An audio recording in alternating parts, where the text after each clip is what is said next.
Bueno, bienvenidos a la clase de Neurología 1. Esta es la primera clase, después la voy a ir pasando muy rápidamente para que ustedes tengan una idea y después puedan leer el material. Posterior a leer el material vamos a tener nuestros encuentros presenciales. En esta primera etapa, eh, en esta primera clase nos vamos a adentrar un poco a cómo son los procesos de maduración del sistema nervioso central. O sea, cuando uno tiene que hacer un seguimiento de un niño en desarrollo, eh, debe saber que atrás de todo ese desarrollo o detrás de todas esas habilidades que vemos en los niños, hubo un proceso de maduración del sistema nervioso central previo que implicó, digamos, una serie de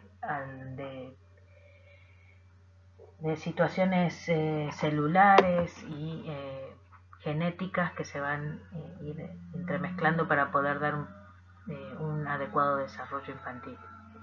Entonces, el estudio de la diversidad y la creatividad del comportamiento humano implica la necesidad de profundizar en el conocimiento de los procesos de maduración del sistema nervioso central en general y del cerebro en particular, al que se vinculan tales adquisiciones de comportamiento. El desarrollo del sistema nervioso central siempre es secuencial y se rige por principios claros y bien definidos.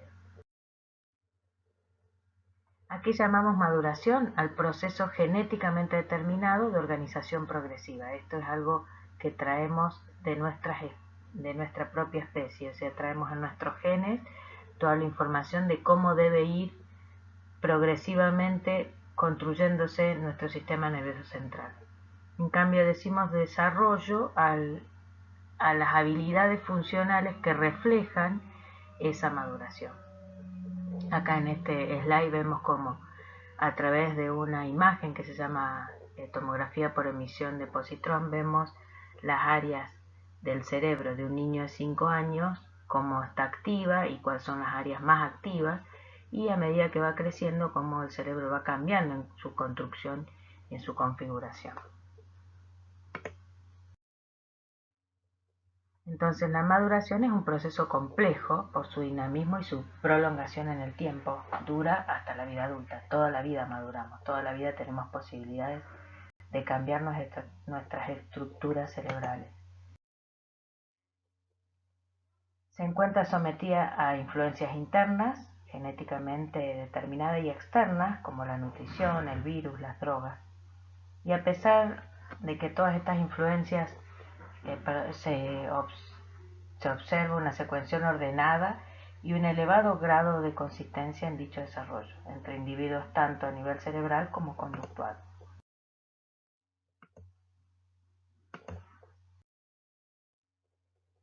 Todo empieza con la concepción. Cuando el óvulo y el espermatozoide se unen, ahí van a intercambiar el material genético del padre y de la madre. Eso va a crear que a partir de dos células se arme una sola célula, y esa única célula, que es el nuevo ser humano, va a ir duplicándose progresivamente y rápidamente hasta llegar a implantarse, dividiéndose en dos, un grupo de células que va a ir a formar la placenta y todo el sostén de lo que va a ser después el embrión y el feto, y otra parte de células van a ir a formar el bebé en sí mismo. Es muy importante entender que todos nosotros somos tenemos parte de material genético de nuestros padres y parte de material genético de nuestra madre. Esa asociación de 23 cromosomas que aporta el padre y 23 de la madre hacen a una variabilidad increíble en cada uno de los seres humanos, porque la asociación es aleatoria y esa unión única durante la fertilización va a ir dando, digamos, un perfil único a cada bebé y a cada ser humano. Estos son los cromosomas, tenemos 23 pares de cromosomas. Cada uno de estos cromosomas tiene el material genético en donde está toda la información de lo que vamos a ser en el futuro, no solamente nuestras características físicas, color de pelo, voz, altura, sino también la predisposición o no que vamos a tener a determinadas enfermedades y cierta predisposición a cómo va a ser nuestro perfil de desarrollo de nuestro sistema nervioso central. Por eso hoy la genética tiene mucho para aportar al desarrollo infantil.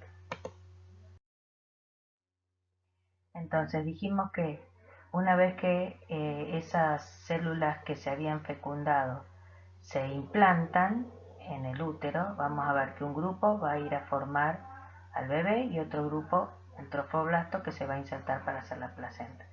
De ese epiblasto se van a formar al principio 3 capas, de las cuales una se llama ectodermo, mesodermo y endodermo. Del ectodermo, la parte más externa, la lila que ustedes ven acá, del ectodermo es que se va a formar el sistema nervioso central.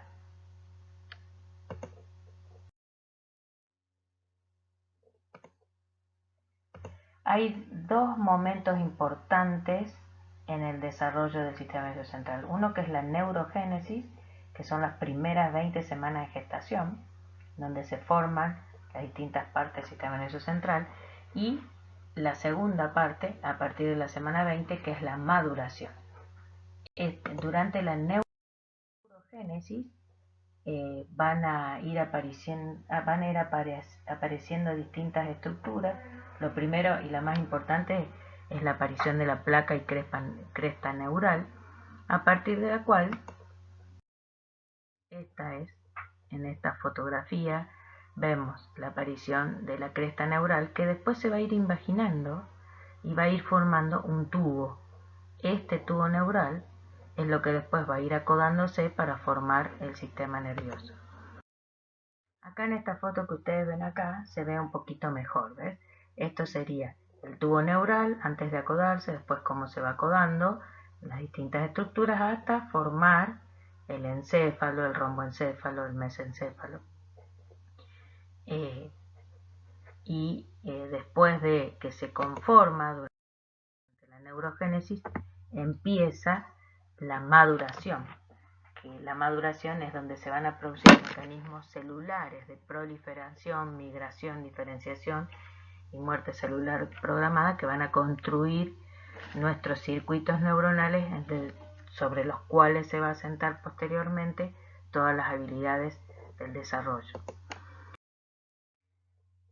Esta foto, si ustedes ven atentamente en este bebé visto de perfil, hay una zona celeste. Eso viene a representar los ventrículos. Todos nosotros tenemos estos ventrículos que son bolsas de líquido cefalorraquídeo que tenemos todos. Bueno, esto es para mostrar que al lado de nuestros ventrículos es donde va a empezar la primera etapa de la maduración. O sea, al lado de los ventrículos, estos son los ventrículos de nuevo, están todas las células madres, células nerviosas primitivas que están alrededor de los periventriculares, que se llaman neuroblastos o células madres, que son las que van a proliferar de manera rapidísima entre las 2 a 4 meses de gestación. O sea que primero se proliferan todas las células nerviosas al lado de los ventrículos. Posterior a eso, la célula lo que va a hacer es del ventrículo empezar a migrar a la corteza cerebral. Esa migración la hacen trepando sobre algunas neuronas que las van a ir ayudando y se mueven a lo largo de esa guía que proporcionan como una guía radial que les sirve como soporte para ir llevándolas hasta la capa más externa del cerebro que se llama corteza. Acá en esta pequeña fotografía ven como al principio la corteza cerebral tiene pocas neuronas, pero a medida que van llegando las neuronas desde la zona ventricular se va a ir poblando hasta formar las 6 capas. Acá vemos en esta fotografía las neuronas periventriculares y cómo van a ir subiendo de manera escalonada a través de la corteza.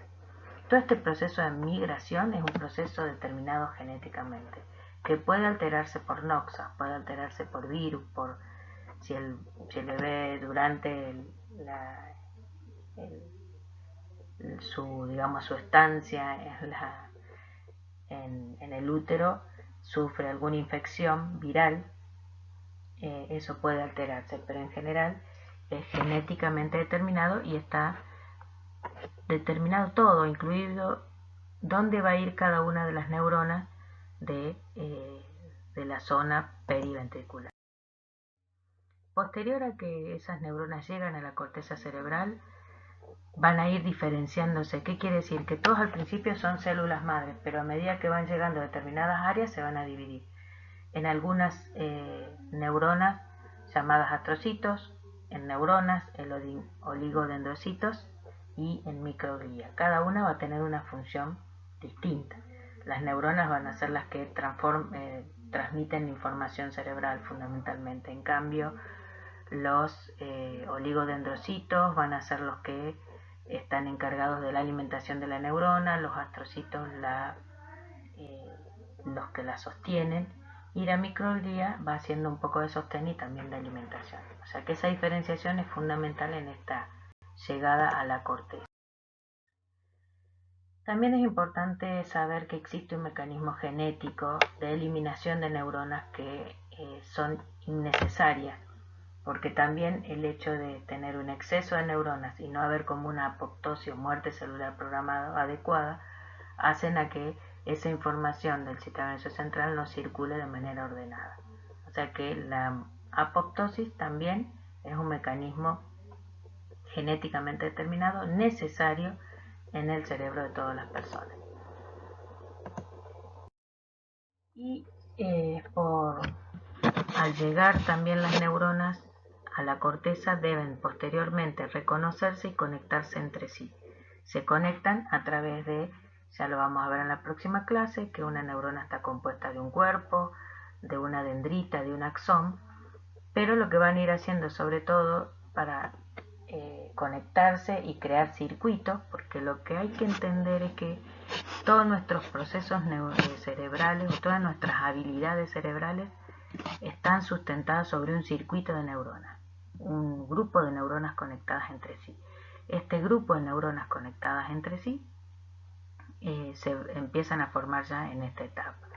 Y ese circuito después se tiene que conectar a través de la sinaptogénesis, que es cada neurona se conecta entre sí a través de neurotransmisores o sustancias químicas que se transmiten unas a otras. Esta sinaptogénesis es distinta en distintas áreas del cerebro, después lo vamos a ver, pero esto ocurre durante los primeros desde la formación del sistema nervioso central, o sea, en la parte de la semana 20 en adelante de gestación, hasta máxima hasta los 2 años de vida extrauterina. Posterior a esta, dijimos que hay proliferación, después migración, después diferenciación y conexión.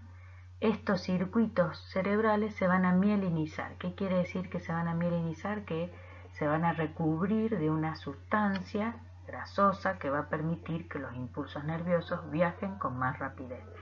Esa mielinización empieza generalmente en aquellas áreas primarias, sensitivas, que son necesarias en los primeros momentos de vida, y después va a ser posteriormente en las áreas de máximo interconexión que se da más adelante. Siempre es máxima al recién nacido en la parte posterior del cerebro y después va hacia la parte anterior. La mielinización no termina cuando el bebé nace, sino que persiste los primeros 3 años de vida extrauterina.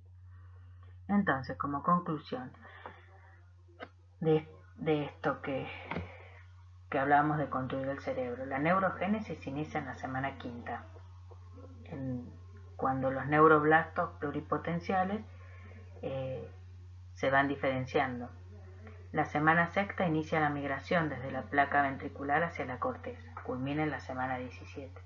Si una lesión aparece en esta migración, ya sea por un virus, como decíamos, o una situación de isquemia, habrá menos neuronas que giren y por ende después aparecerán enfermedades neuronales que nosotros llamamos agiria, paquigiria, heterotopía. Las neuronas migran escalando las células gliales y llegan al lugar que tienen asignado genéticamente y se adaptan al entorno químico y los axones que allí llegan. Una vez que las células llegan a su sitio, generan axones que deben encontrar su target y empiezan a recibir la señal para el crecimiento y conexión.